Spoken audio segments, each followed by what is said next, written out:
உரகபுரம் என வட இந்திய புராணங்களில் குறிப்பிடப்படும் சிறப்பு பெற்ற பட்டினம் உறைந்தை எனப்படும் உறையூர்தான். ஓர் தவிர சோர் நகரின் என தாளமி என்னும் யவனர் ஓர் தவிர என சிறப்புடன் குறிப்பிடும் பட்டினம் உறைந்தை. சோர் நகர் என்பது சோழ நகரம். யவன கடலோடிகளால் ஆர்கரு அல்லது அருகா என the Periplus of the Erythraean Sea எனும் நூலில் புகழுடன் சிறப்பிக்கப்பட்டிருப்பதும் இந்த உறைந்தை பட்டினமே.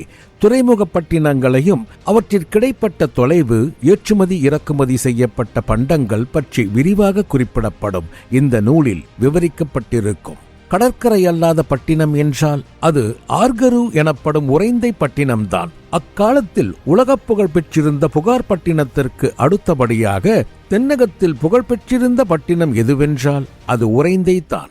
சோழர்களின் வர்த்தக தலைநகரம், புகார் நிர்வாக தலைநகரம் உறைந்தை. உறைந்தை பட்டினம் முழுவதும் வலிமையான உயர்ந்த மதில்களால் சூழப்பெற்றது. உயர்ந்திருந்த மதில்களில் ஆங்காங்கே நின்றபடியும் அம்பாரி அமைத்துக் கொண்டு அமர்ந்தபடியும் வீரர்கள் முப்பொழுதும் கண்காணித்துக் கொண்டே இருப்பார்கள். இம்மதிலை சூழ்ந்த ஆழமான அகழி முதலைகளாலும் உயிரை பறிக்கும் பொறிகளாலும் நிறைந்தது.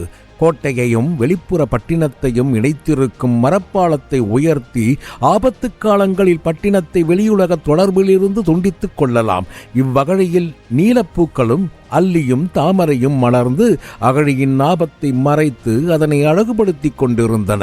மலர்களின் அழகில் மதிமயங்கி அகழியில் இறங்கினால் அடுத்த கணம் உயிரிலிருந்து உடல் மட்டும் முதலைகளால் பறிக்கப்பட்டு அவைகளுக்கு உணவாகிவிடும். இவ்வகழிகளை சுற்றி மிளைக்காடுகள் அடர்த்தியாக சூழ்ந்து காணப்பட்டன.